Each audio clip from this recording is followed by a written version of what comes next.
All right, so for this one, I would like to talk about how to draw bodies, and keeping it fairly simple. And just like the for heads, we did ovals. So for this, we're primarily going to stick with with stick figures, but also kind of look at some alternative to stick figures, or maybe taking stick figures a little bit farther with our drawing. So different ways to approach this. I'm going to start with the stick figure, and think about it as a head, and then we could look at it as just a spine, kind of coming down, and then going out to a knee, lower leg, knee and lower leg, and then coming out from the from the neck. If we do something like this,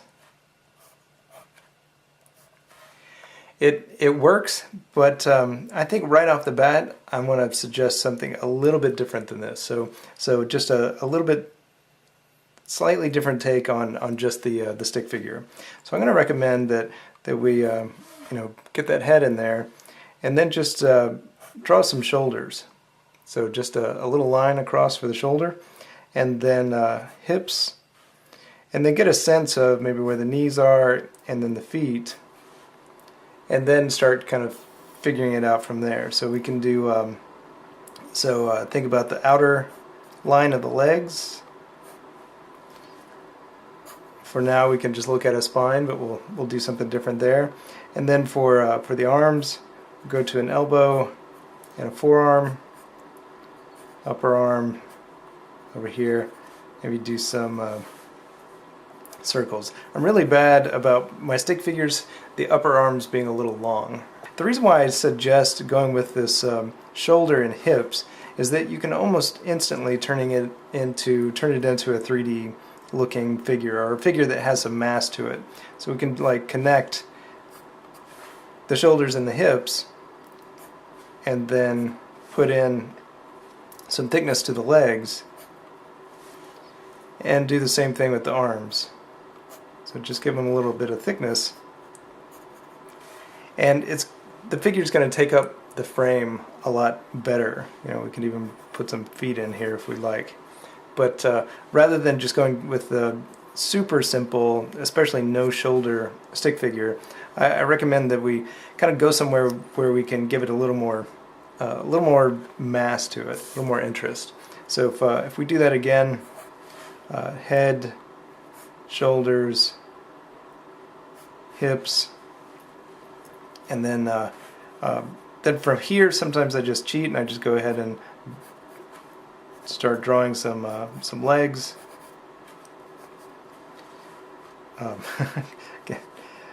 Again, my proportions don't always come out the way I want them to with stick figures, even though that doesn't make any sense. It seems like it should be an easy way to get proportions right, but I have a problem with the simpler it gets as an artist, it's more of a fine artist. The simpler it gets, the harder it is for me to draw it in some cases. So give them some hands, some feet, and we have a full figure. Another way of approaching this and kind of getting back into both of these looks, so starting a little bit simpler even than that.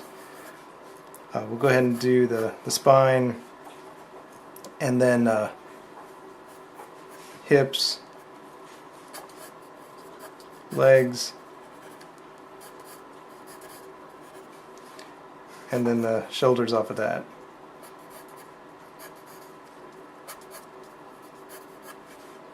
And I've been kind of drawing this each time, all kind of looking towards the left. But if we wanted to look straight ahead, we can do same start. So we've got our head, our shoulders.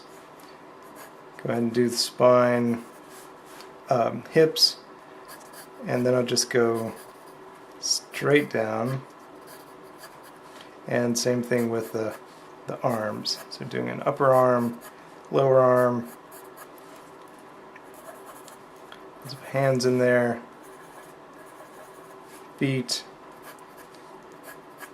and then kind of again give it some mass, some thickness to the arms and legs. And if I wanted this a little bit better, I'd just raise that hip a little bit. Of course, we can do arms here to help it out. So this is one method. This is kind of the basic stick figure. Again, kind of starting there, but then tweaking this mainly to give it shoulders and hips.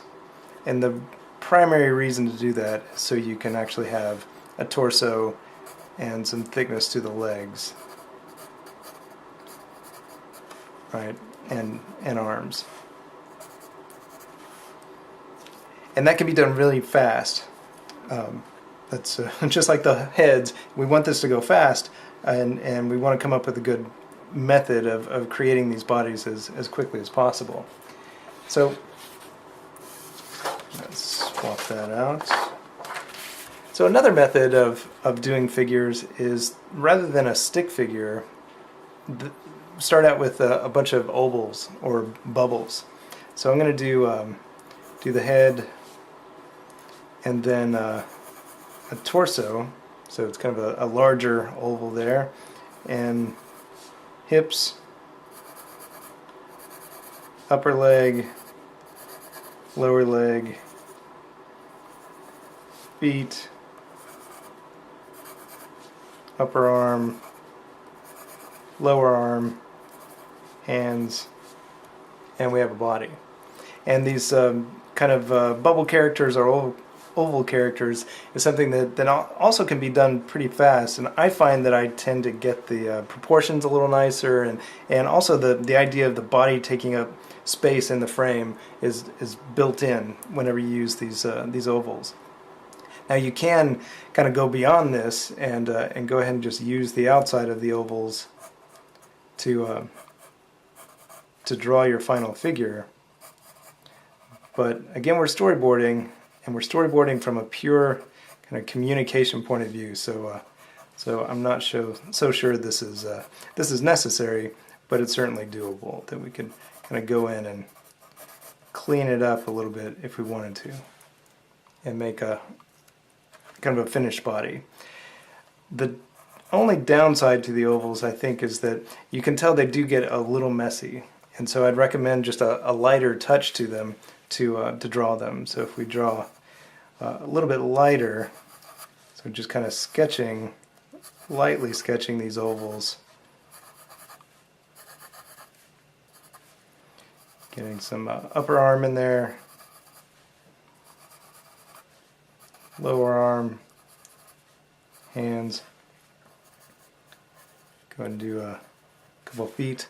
So with that, you can tell it's a lot lighter, and then again, just going back in with pressing down a little harder,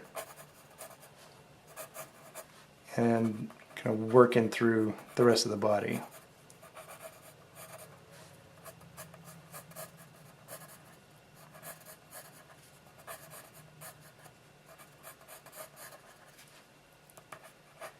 Give him a little bit of a waist. Get those hands in there. And this is somebody who's kind of looking. So we go ahead and give him his face and some feet.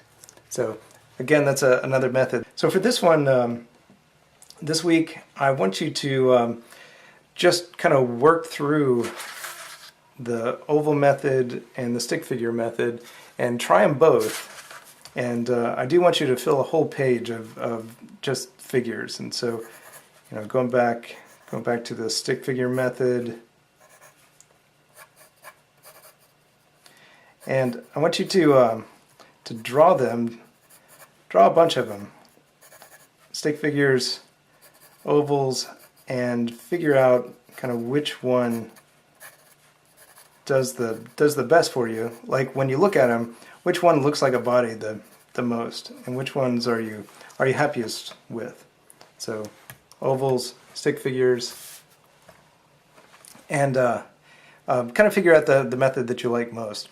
Something else that you're going to be doing in this exercise is making a body look like it's running. And we'll just run it kind of left and right. So think about it as more of a across the screen, two-dimensional kind of run. And decide which one of these methods helps you with that the most. So if we do stick figure wise, we might do something like this.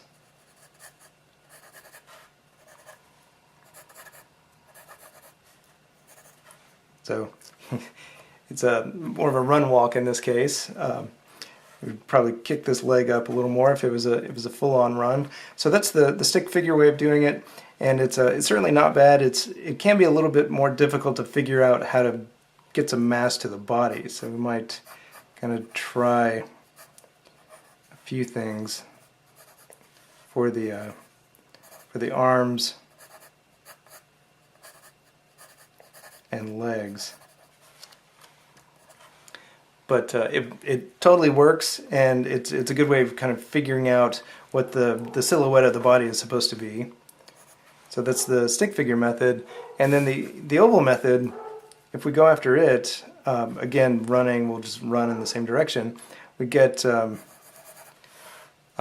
head, our body, so we still get to do a body like this, our hips, and then we'll do our arms.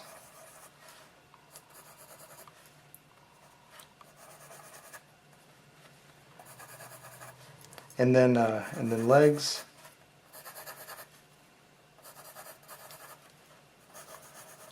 get them really running this time. Some feet, hands, and I have found that this bubble method or oval method kind of gives it to you right away as far as a body that's a little more dynamic compared to what the stick figure can do. But again, that's my experience and kind of point of view on it. I think the only downside to the oval method, bubble method, is that it can feel like it takes a little more time. And you definitely have to get used to taking the time to create these ovals. But even if all you do is outline it, you can have a pretty nice figure, I think, compared to the stick figure. But try them both and figure out like which one does the best for you.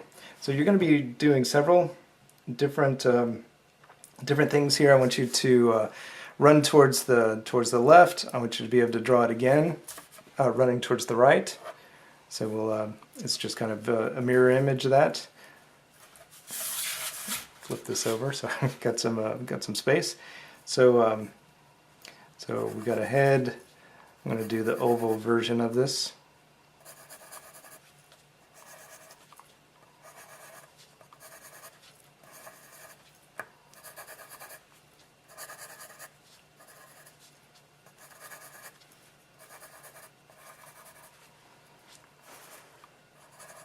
So now he's going this direction.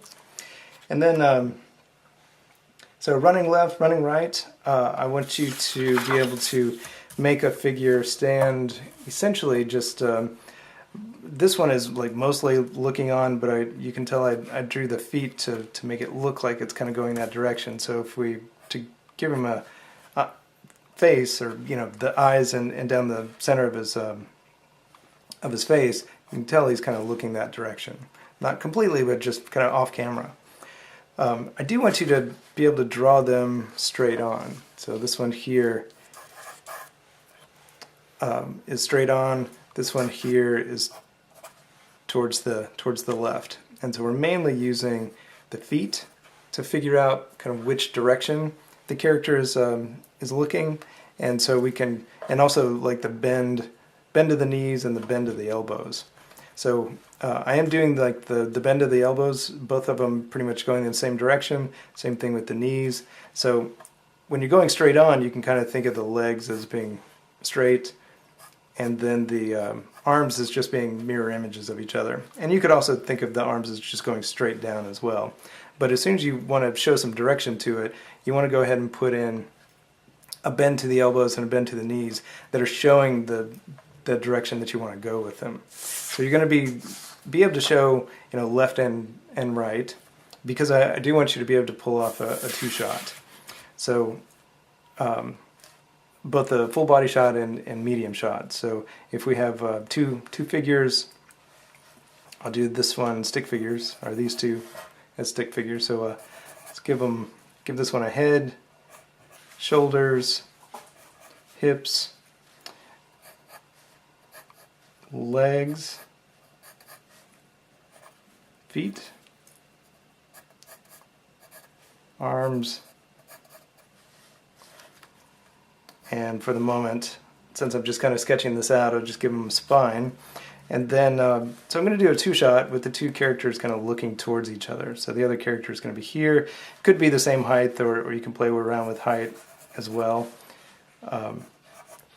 So I'm just going to do the opposite. Now this one, I kind of had his arms draping as mirror images, so he's a little more relaxed. This one I'll go ahead and put in the arms, both arms doing the same thing. Give him a spine, hips, legs, feet. And so if we look at this, if it's a full shot, then we would see it as this whole thing is framed. And this might be a good one to draw it first and then draw the frame second. It's up to you. If you like to kind of create that box first so you know where you're working, that's cool. So this would be more of our full body shot, our long shot, and then the medium version of this would just be tighter. So somewhere around there. And I do want you to draw them separately, but I'm showing the framing for each. In this one, since I went with the stick figures, I do want you to work on giving them mass. So, you know, take some time to fill them out. Can be kind of boxy. Maybe put some hands in there to help out. But I do want you to do it. So give them some mass. If it helps too, you could go with triangles. So like when I was doing this upper arm, it was kind of wanting to create a triangle here, and then another triangle. So that's certainly an option as well, if the rectangles are kind of giving you a hard time. So in the case of bodies, I really just want you to get a lot of practice in there. So you're going to fill a few pages to just get them in there. And you can also work at different sizes. I'm trying to draw a little bit bigger so it works with the video, but you know, if you just see it next to my hand, you can see that these bodies are about 3 inches tall or so. But if you want to go a little smaller to start working in more of a kind of a thumbnail way of thinking about your storyboard, you can certainly go a little smaller. Also, when you go smaller, you might do what I'm doing here and actually fill the whole character in. That does remind me, I'm not going to make you guys do this, but if you have a character who's really small in the frame, so you got a nice wide shot and you've just got somebody way back in the distance, I tend to just give them a head and shoulders and just squiggle down to a point. So they're just standing there. What this looks like larger is a head, shoulders, and then just down to a point. So obviously something this size I would draw the whole thing, but when it's small, when it's just somebody in the distance, I'm just trying to get the point across that there's somebody standing back there. I'm not going to take the time to do a stick figure or anything like that, because at the end of the day, they don't look that much different between actually putting in arms and legs versus just having this kind of tornado body. So again, I'm not asking you to do that, but it is a nice trick as far as when you have somebody really far in the distance. Just do them as a squiggle.